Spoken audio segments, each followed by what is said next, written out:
Assalamualaikum, halo semuanya. Jumpa lagi dengan aku Ivy di channel Ivy Day dalam segmen Kupas Film Korea. Film Korea yang kali ini mau aku kupas judulnya adalah Way Back Home.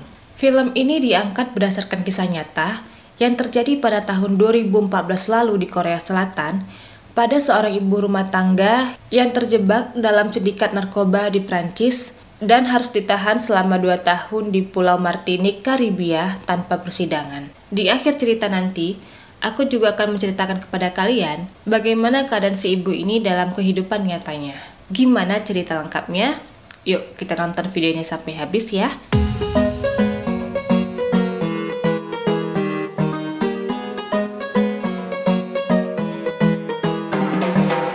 Oke, lanjut.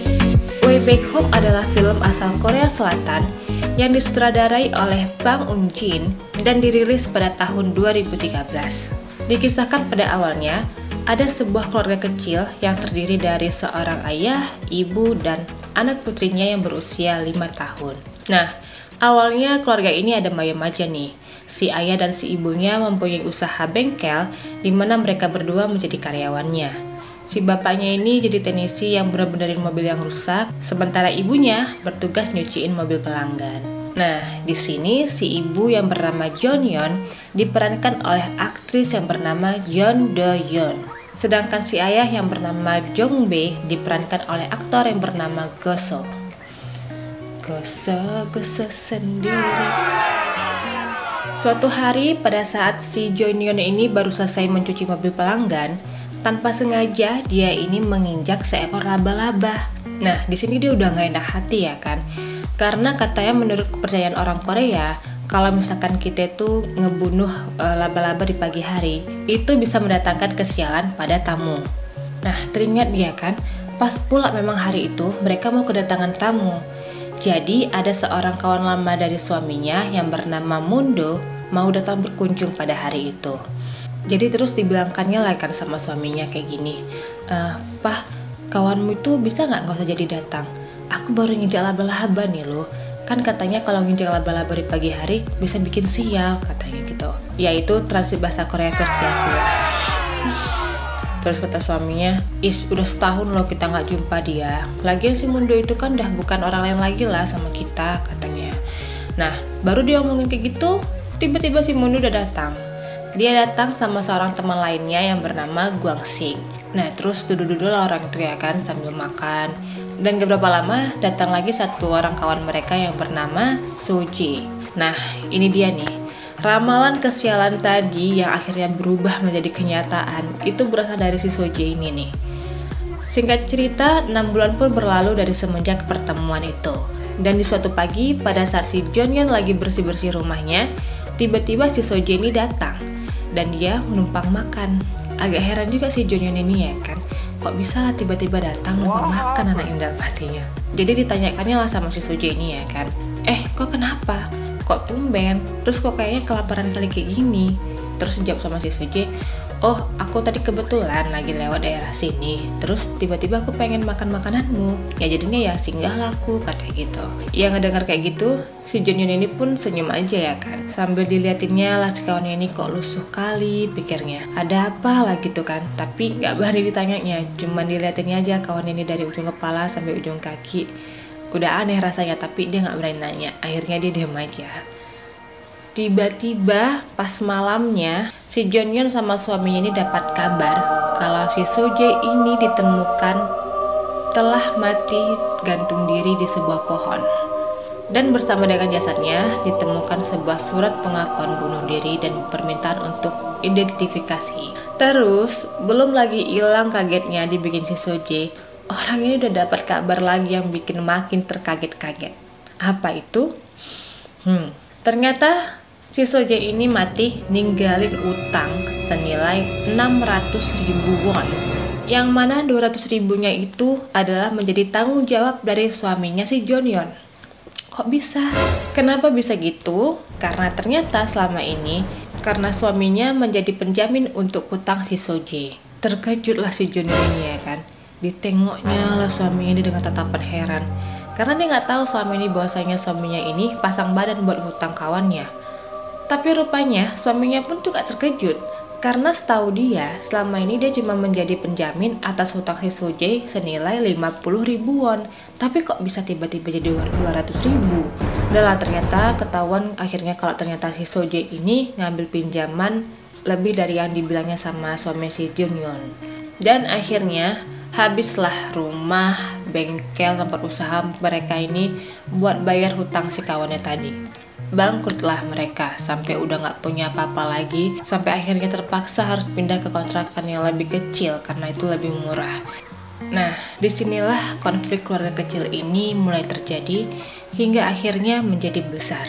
Karena kebangkrutan yang mereka alami, kehidupan mereka pun berubah menjadi memprihatinkan. Anaknya jadi putus sekolah, mereka pun juga harus tinggal di kontrakan yang sempit dan kumuh.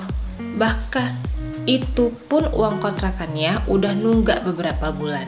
Di saat kondisi yang lagi kacau seperti itu, Junyon dan suaminya menemui teman mereka yang bernama si Mundo yang tempo hari datang ke bengkel mereka. Mundo ini ngakunya punya bisnis tambang emas dan dia nawarin suatu job kepada mereka. Nah, jobnya itu adalah jadi kurir pembawa batu permata kasar dari Guyana, lalu kembali ke Korea melalui bandara Orly, Paris. Kedengarannya kan gampang ya, cuman bawain tas gitu aja kok. Tapi bayarannya gede, yaitu senilai 4 juta won.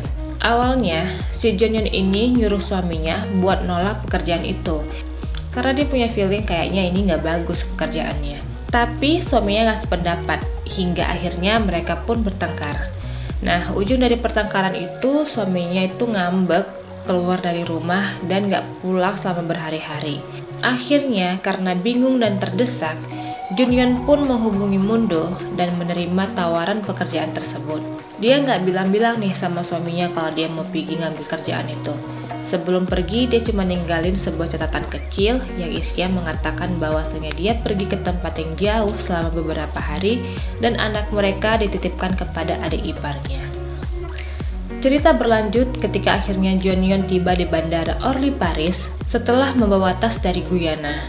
Jadi ini dia udah siap-siap mau balik ke Korea bawa tas titipan si Mundo tadi ya.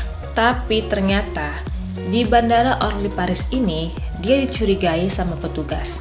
Hingga dia pun dihadang dan dibawa ke kantor bandara untuk dilakukan pemeriksaan. Saat itu petugas meminta Junyon untuk membuka koper yang ia bawa. Namun karena itu bukan tas milik dia, maka dia pun kebingungan. Ya bingung lah si Junyon ini ya kan, orang tasnya itu bukan punya dia. Jadi kuncinya pun gak ada sama dia. Akhirnya koper itu pun dibuka paksa sama petugas dan ketika dibuka, isinya tahu apa?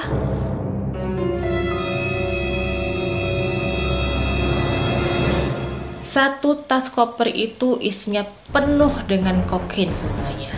Dan ternyata itu total beratnya adalah sebesar 17 kg. Langsunglah si Junyon ini ditangkap dan dijebloskan ke penjara pada saat itu juga. Nah, selama di penjara ini, nasib Junyon sangat memprihatinkan. Karena dia dipenjara di negara orang, harusnya dia itu didampingi dan diperhatikan oleh pemerintah dari negara asalnya, yaitu melalui Kedutaan Besar Korea. Tapi malangnya, Kedubes Korea pada saat itu cuek dengan nasibnya si Junyon. Ada sih, sempat datang orang perwakilan dari Kedubes Korea, yaitu namanya si Chu Dae-yeon. Si Chu Dae-yeon ini ya, aduh, pala kali lah nengoknya memang. Kalian tonton lah nanti kalau misalkan yang belum nonton ya. Merinding kalian saking palanya nengok dia. Pas datang dia ke penjara, dia nggak ada tuh nanyain si Junyon gimana keadaannya, gimana kabarnya, terus gimana ceritanya dari awal, apakah benar Junyon itu nggak tahu kalau misalkan yang dibawanya bukan batu permata tapi kokain. Nggak ada tanya kayak gitu. Dia cuma datang sekonyong-konyong bawa berkas, terus nyuruh si Junyon untuk tanda tangan. Habis itu dia ngasih sesuatu. Tahu kalian apa yang dikasihnya? Sikat gigi. Sikat gigi, odol, sama ada beberapa barang lainnya. Itu kayaknya sih perlengkapan mandi gitu ya. Macam mama-mama datangin anaknya ke pesantren dibuatnya. Ini baru permulaan ya. Makin ke tengah, makin sebel kalian nengok tingkahnya. Sementara itu di Korea, suami si Junyon pun berusaha keras untuk mencari jalan agar istrinya bisa segera dibebaskan. Nah, kembali ke si Junyon yang sedang berada di penjara di kota Paris. Junyon disuruh sampai dengan 4 bulan ke depan untuk disidang. Dan di sidang ini nantilah Junyon akan dibuktikan bersalah atau tidak. Tapi sayang, karena kasusnya ini nggak diurus dengan baik oleh Dubes Korea, akhirnya dia pun dipindahkan dari penjara yang ada di Paris ke penjara yang ada di Pulau Martinique. Martinique ini adalah sebuah pulau yang berada di Laut Karibia. Masih wilayah Prancis juga sih, tapi ini merupakan pulau kecil ya. Karena dalang dari kasus ini yaitu si Mundo belum tertangkap, maka imbasnya masa penahanan Junyon pun harus ditambah lagi selama 4 bulan ke depannya.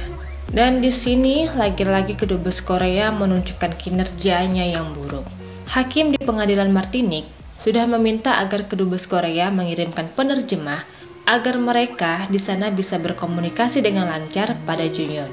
Ya, pengacara pendamping dan hakim di sana kan perlu mendengar langsung kesaksian dari si Junyon ya.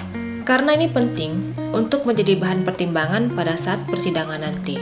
Tapi karena nggak ada penerjemah, walaupun Junyon udah berulang kali mengatakan kepada hakim dan pengacaranya bahwa dia tidak bersalah dan dia tidak tahu yang dibawanya itu adalah kokain, ya pengacaranya nggak tahu apa yang dia bilang.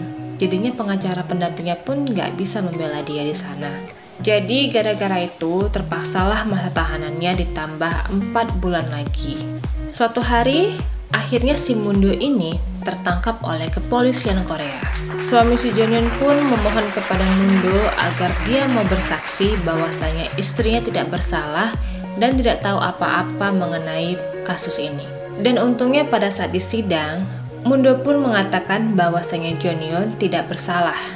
Junyon tidak mengetahui bahwa dia menipu Junyon sehingga Junyon tidak tahu bahwasanya yang dibawa pada saat itu adalah kokain. Wih, udah senang lah suami ini tadi ya kan.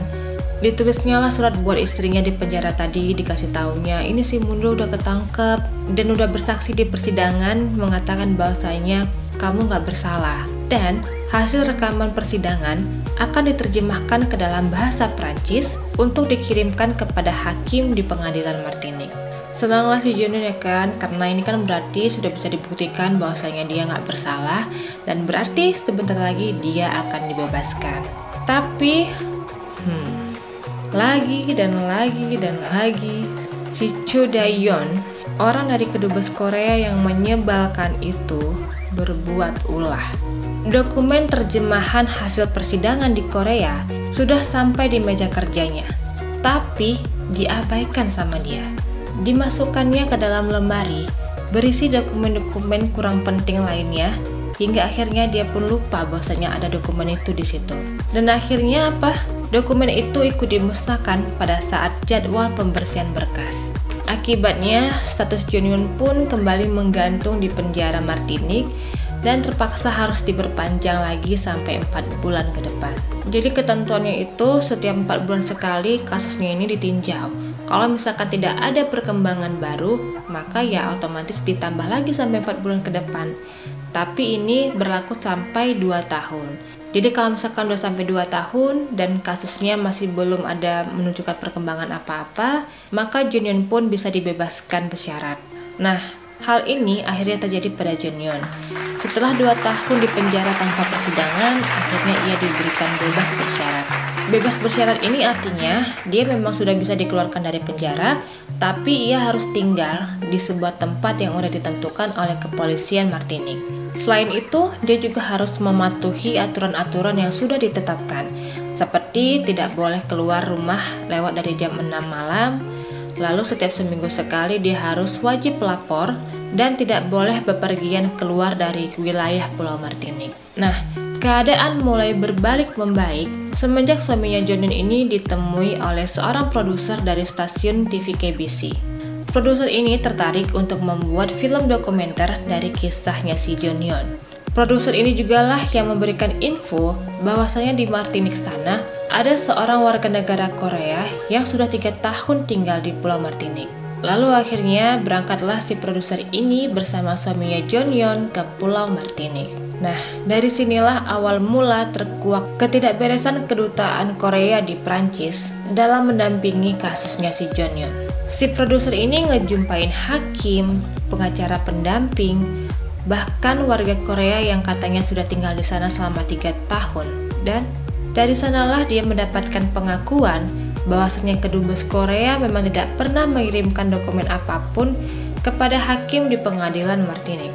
Selain itu, mereka juga tidak mengirimkan penerjemah yang sudah berulang kali diminta oleh pengacara pendamping di Pulau Martinique.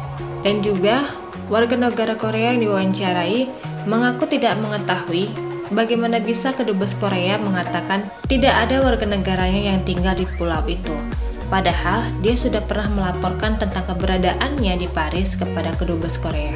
Nah, jadi kan waktu itu pihak pengacaranya pernah meminta untuk mengirimkan penerjemah ke Pulau Martinique. Tapi kedubes Korea ini menolak dan malah mengatakan bahwa mereka nggak punya anggaran untuk mengirimkan seorang penerjemah ke Pulau Martinique sana. Dan di Prancis sana pun nggak ada warga negara Korea yang bisa dimintai tolong untuk menjadi penerjemah mendampingi si Jeonyeon. Dan terakhir, si produser bersama suaminya Jeonyeon ini mendatangi kantor kedubes Korea.